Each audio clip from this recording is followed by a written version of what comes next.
Hello and welcome to Must Read Fiction, a place for people who know that life is better with a novel, or in this case, a collection in hand. I am delighted to be here today with not one but two authors.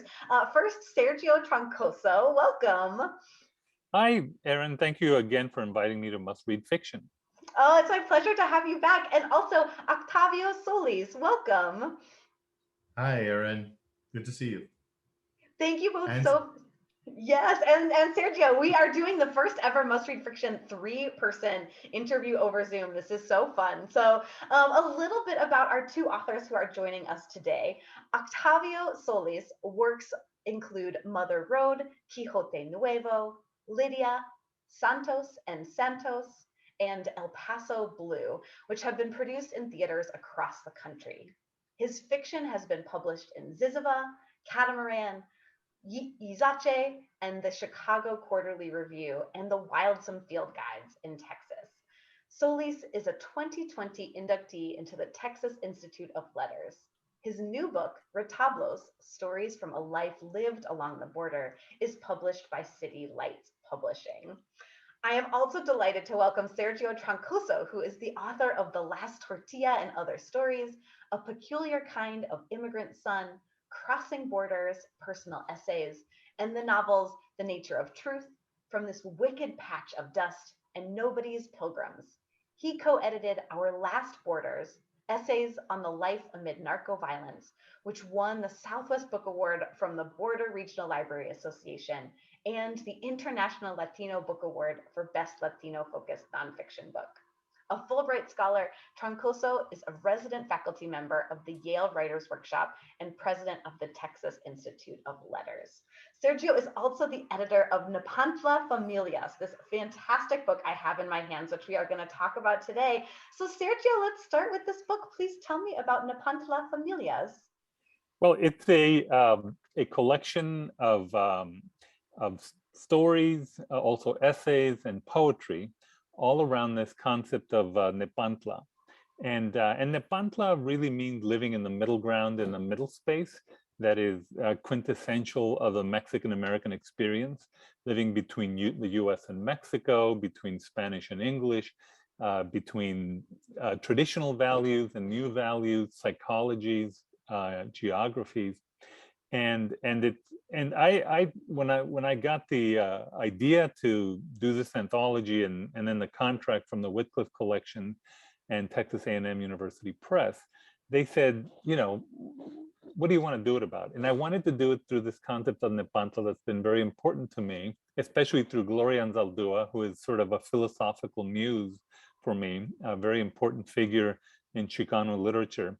And I wanted writers to write about their experience of living in between through their families, because I think this is where you negotiate all of these issues of identity, of fitting in, not fitting in, of sometimes fitting in and then feeling left out, and really to challenge this sense of the monoculture that we have. Because if Nepantla does anything, it is really talking about identity as a hybrid, as a fluid sense of identity, not a static sense of identity. And I think all of these writers exemplify that in many ways, resisting being told you're supposed to be this way to be Mexican or that way to be American. And really what they're fighting for is this going back and forth in between, picking and choosing, and even changing as you get older, as you move around, as you become more American, or even as somebody like Sandra Cisneros goes back to Mexico. So I think, and for me as an editor, I wanted the writers I love. And one of the first ones I sent a query to was, of course, Octavio Solis. I loved his book Retablos, just a fantastic, collection of vignettes on the east side of El Paso. We both grew up actually on the east side of El Paso. I grew up in Isleta, he grew up in Riverside. And so that book had such an important place for me as a writer. And so I solicited writers like Octavio, people that I really admired. And I also told them, I wanted new work. or I wanted, recently published work. So of the 26 writers that contributed, 25 they contributed 30 pieces that I accepted. 25 are unpublished and published here for the first time. So it's mostly new work. And then a few pieces like mine and actually Octavio were published before, but just recently published, so not necessarily widely available. So it's mostly new work. And I hope it will be a great experience for all readers. And I would love to add to that Sergio and I are both from El Paso, and therefore we're children of the border. And I think a lot of the writers also have a real strong connection to the border. We're either raised right along it, or not far from that line that has become so politicized, so significantly scrutinized in our current politics and social situations.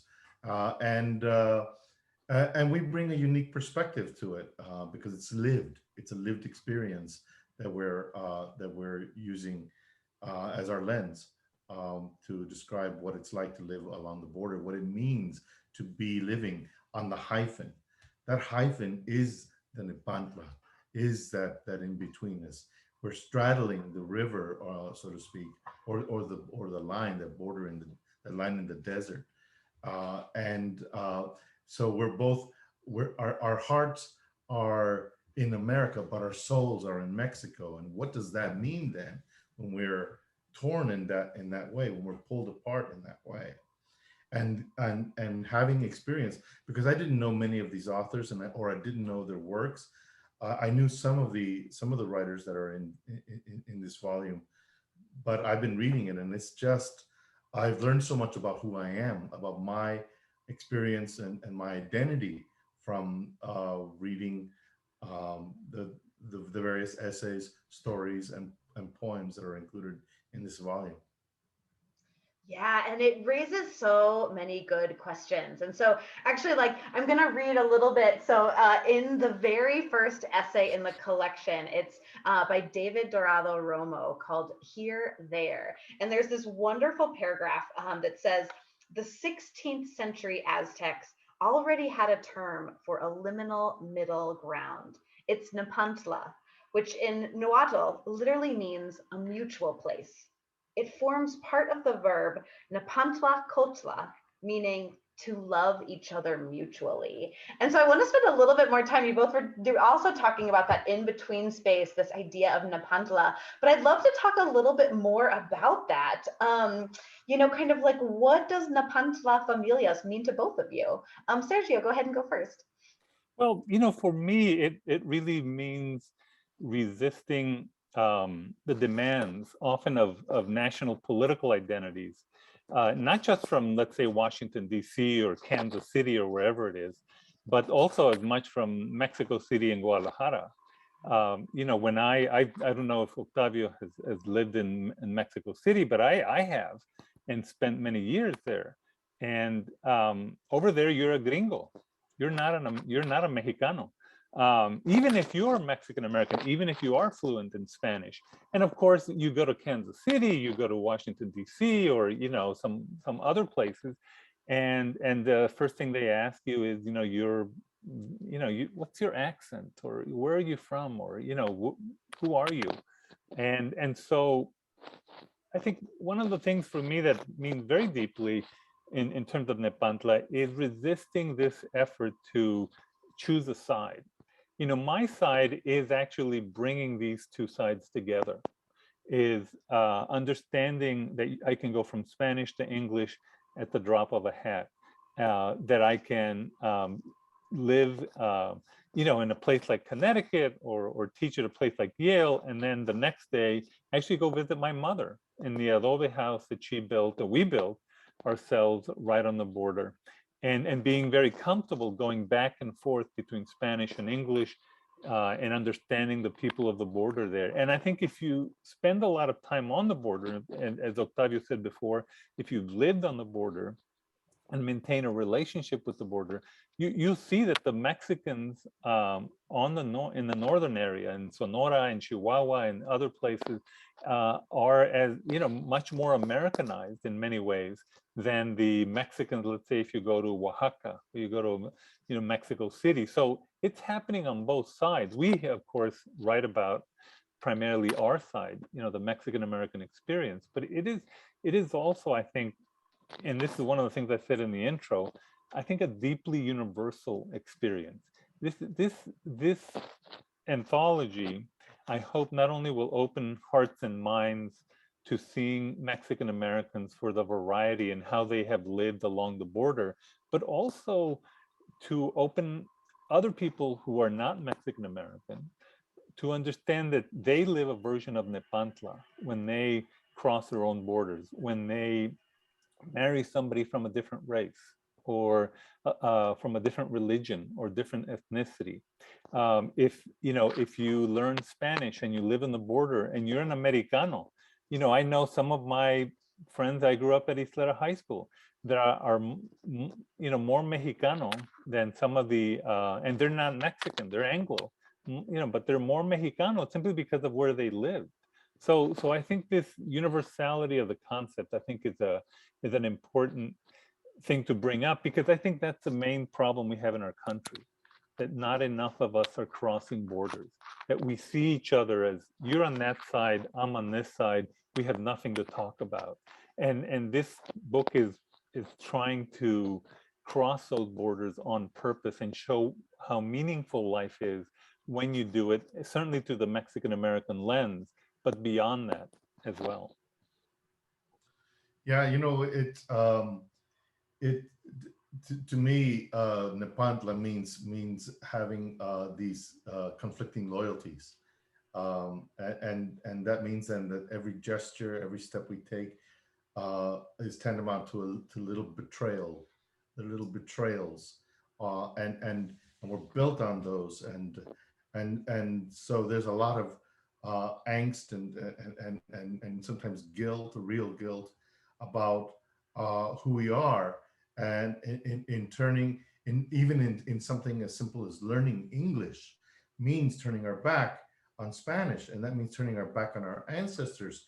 And even if we don't think of it that way, we're reminded by relatives that, hey, you don't, what's the matter? Or friends who say, hey, what's wrong? You don't speak Spanish anymore? What's up? What's up with that?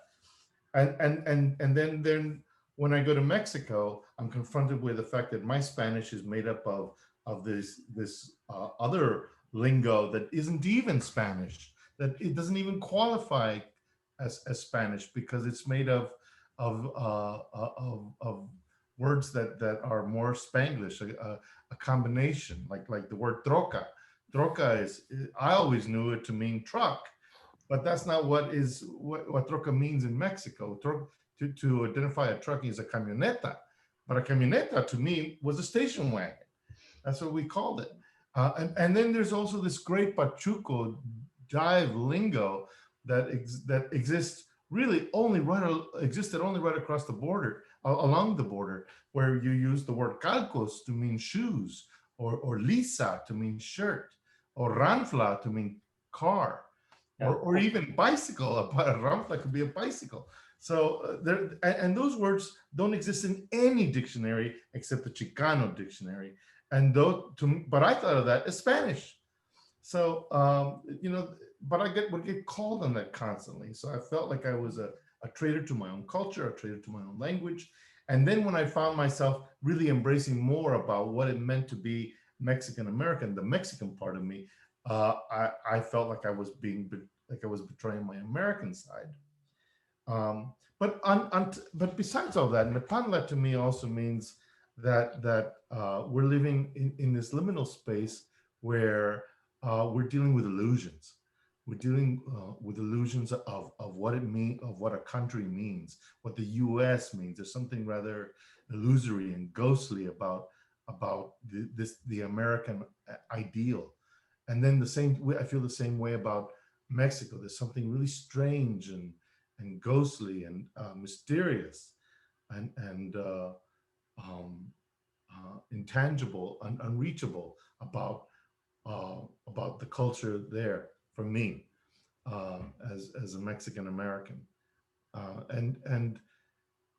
and to live in that zone, in that in between space, means that we have access to that kind of experience, that kind of um, um, transcendence, if you will. To live in that ghost space, in that zone, means that we're living that we're writing about and communicating experiences that are unique to us, unique to that zone. Yeah, thank you. Thank you for sharing that. And thank you for going into some of those words that, were part of your experience, but like don't exist in any other, like any dictionary. I love that idea that it's just like it's a lived dictionary, right? And I really love that Octavio, in your story. Your story in the collection is Mundo means world. And I was hoping actually, do you mind reading the first paragraph of the story? Because I feel like the words on the page just like illustrate this so beautifully. Sure, I can. I'll do that. Okay, you pardon my language, my voice, because I still have a sore throat. Um, there I was, sitting on the porch, taking in the Saturday morning rays in my pajama pants and t-shirt, nursing a cup of mom's café con leche with a light buzz of my doobie taking hold. The grackles in their oil slick wings scattered as Louis rolled by in his royal blue Chevy Impala with the mag wheels and chrome bumpers like he always did on weekends. Only this time he pulled into the driveway. That sleek machine next to my car reminded me that no matter how I customized it with a cherry red pearl stripe paint job and new tires, my gremlin would always be a gremlin. There went my buzz. So that's an introduction to that story. Oh, so fun. And I feel like the whole story is just sprinkled with just such playful and like energetic language and also such snappy dialogue. And I can absolutely tell that you also have a background as a playwright, even just from reading the story. And so I wanted to just ask a question of you. How do you know when an idea is going to become a story? I know you have written a lot of fiction and you have also produced written and been part of a lot of plays. And so how do you know when an idea is going to be a play versus when it will be a story? Well, I come to prose rather late in my life. I think only in the last 10 years have I really started to focus on writing fiction and creative nonfiction.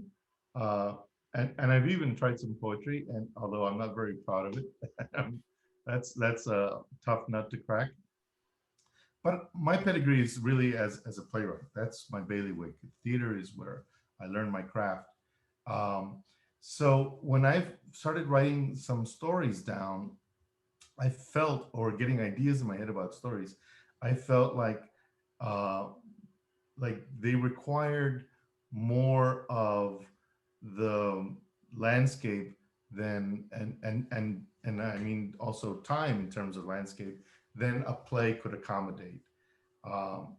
It either felt like it could be a movie, and God knows I don't have the wherewithal to make a movie, um, but or I could do it in fiction. I could write it out, and so I felt like I could take a drive around the neighborhood and then cut immediately to night and get inside a character's head in a way that you can't do in a play.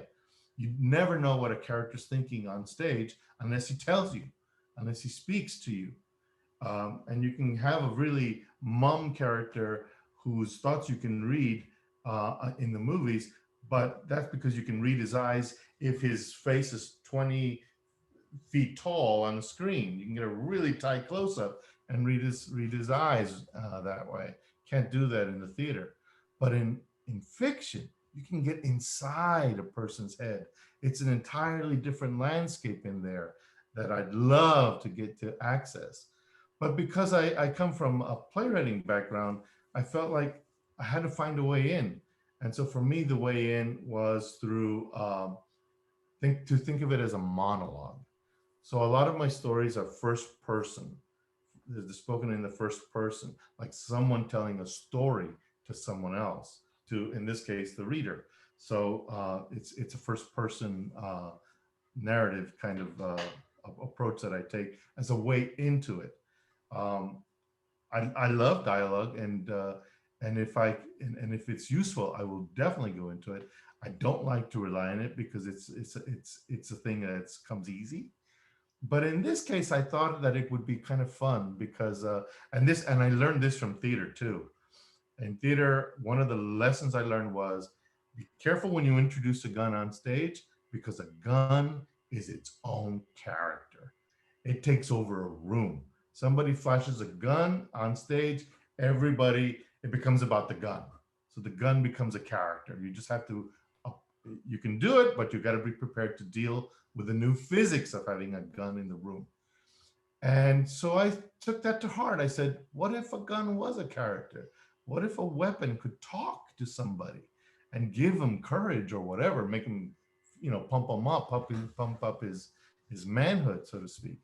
Um, and so I decided to give the dialogue to an inanimate object, and and it felt like so much a part of that zone that I was talking about, that place where you can really start to work with illusions and give flesh and blood to things that seem intangible or inanimate, and that was my way in.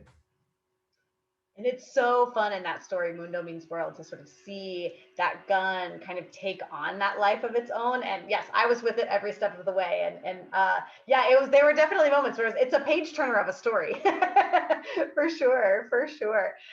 And Tom, you're anticipating my next question. You talked a little bit about storytelling, and Sergio, you have a wonderful passage in your essay in the collection about storytelling, and I was hoping that you could read that for us if you don't mind. Sure.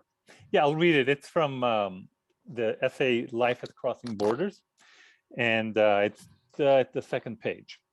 Good storytelling seduces you into looking beyond stereotypes. Even if everyone is poor, even if everyone is Mexican, even if everyone lives a 10-minute walk from the border, the culture and characters vary from family to family, and even within a family. So stories, my stories certainly, seek to expand your empathy, to make you look at characters you might ignore in real life, and also to explore how their struggles might affect you as a reader.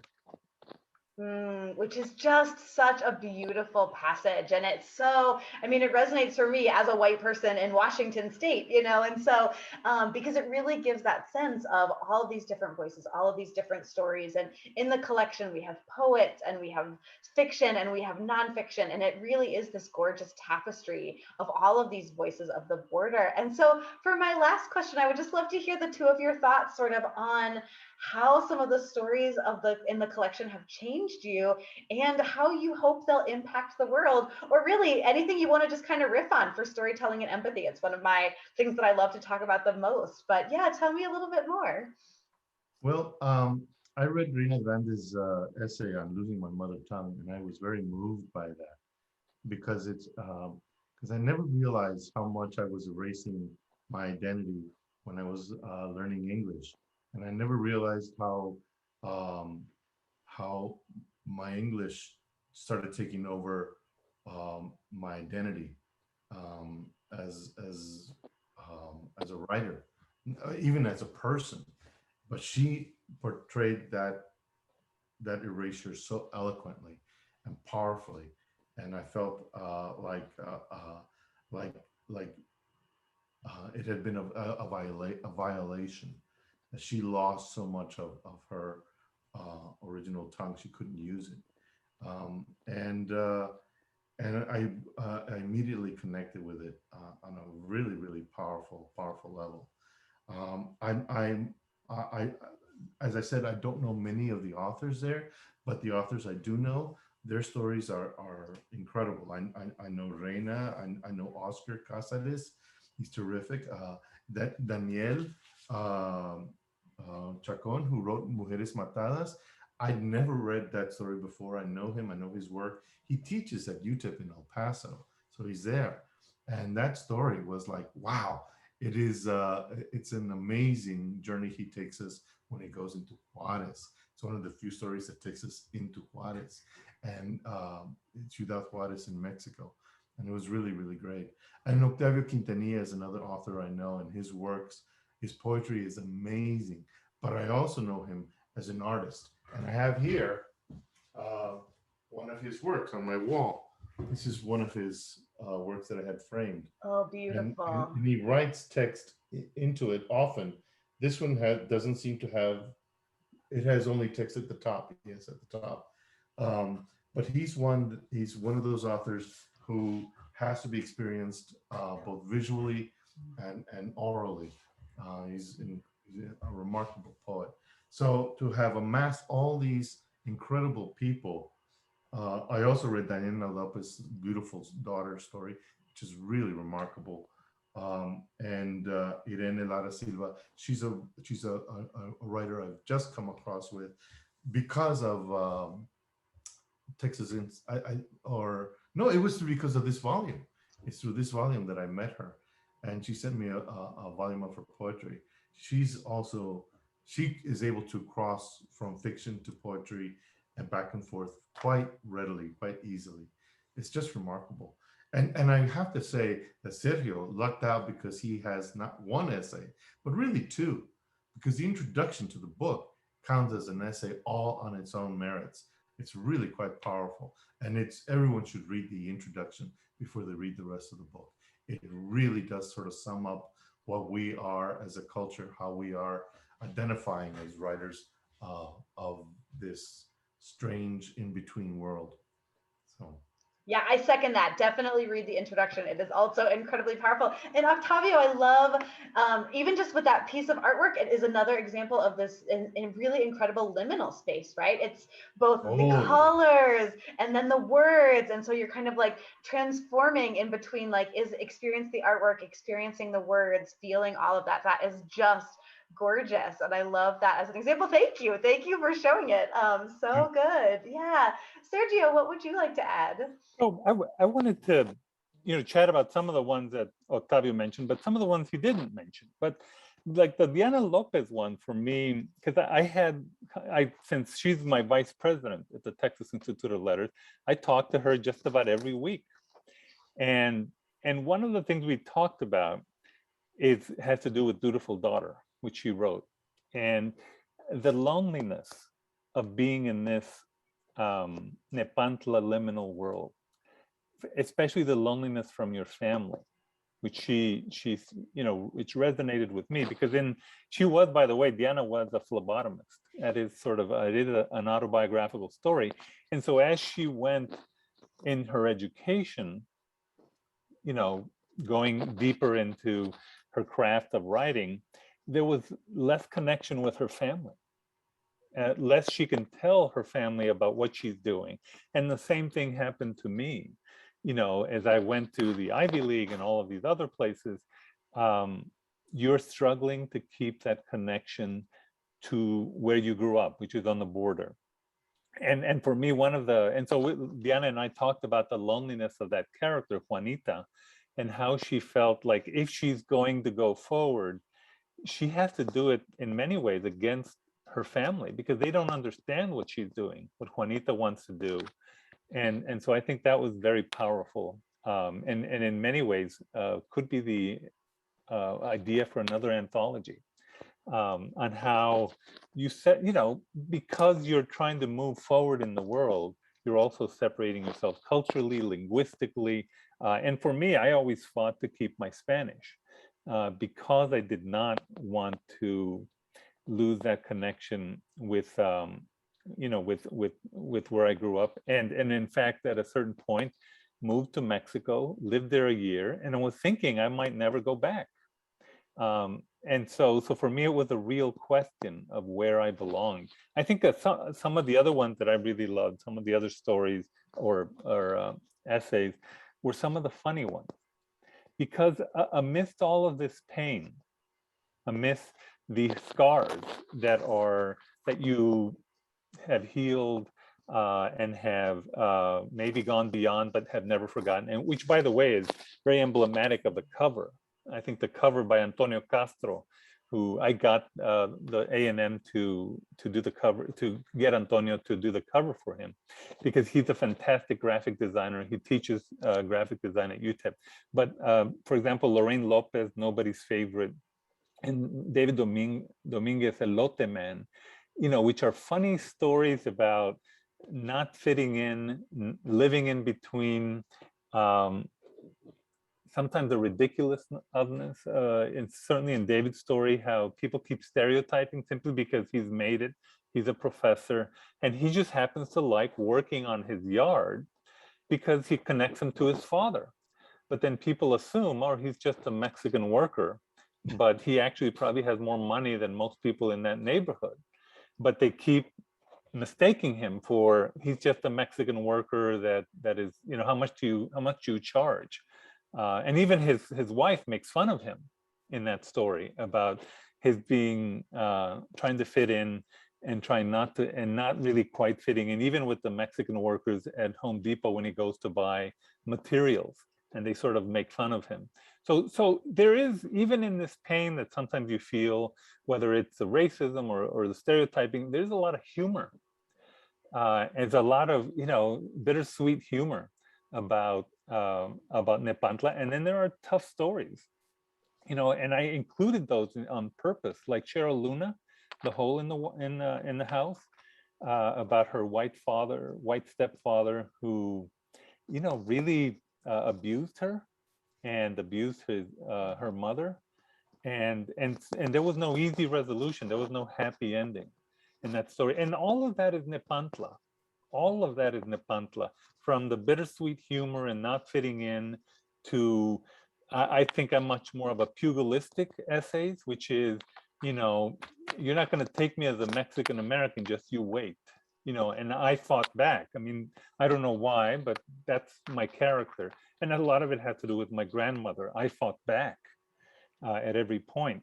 And then some of the other, you know, like Cheryl Luna, that, you know, difficult situations in which things are never resolved and you just try to survive that abuse. And then some of them just beautifully creative, like Matt Mendes, Nepantla metaphysically, going to another dimension, a dimension beyond and through death. So I think I wanted that full gamut of experience.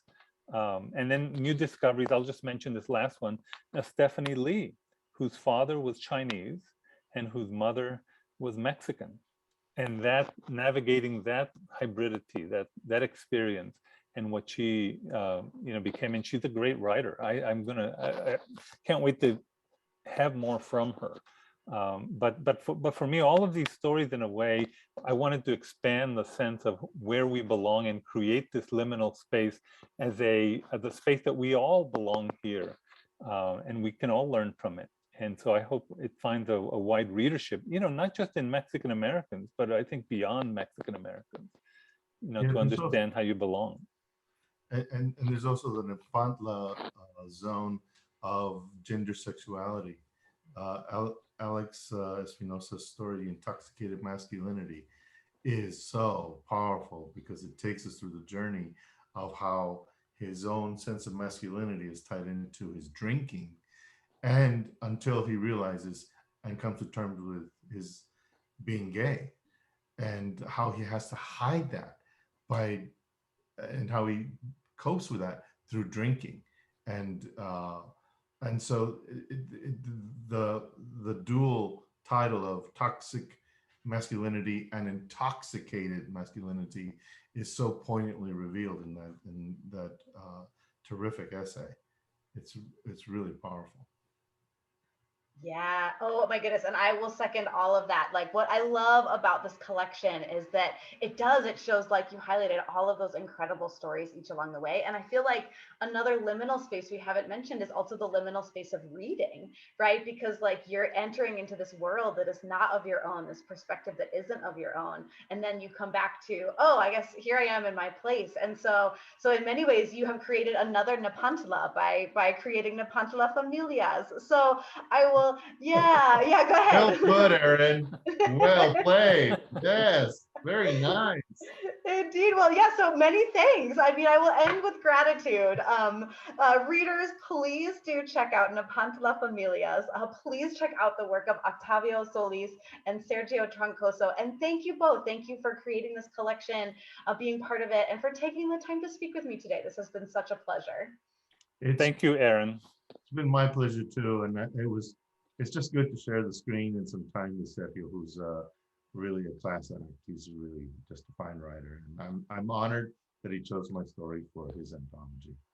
Thank you, and thank you, Erin. Yeah, I think it's a great anthology, and I hope people pick it up and teach it, really study it and reread it, because I think it has that depth in it that I hope will last for a long time for many readers. Thank you, Sergio. Yes, seconded. Please, everyone, get your hands on Nepantla Familias, and thank you both. Thanks.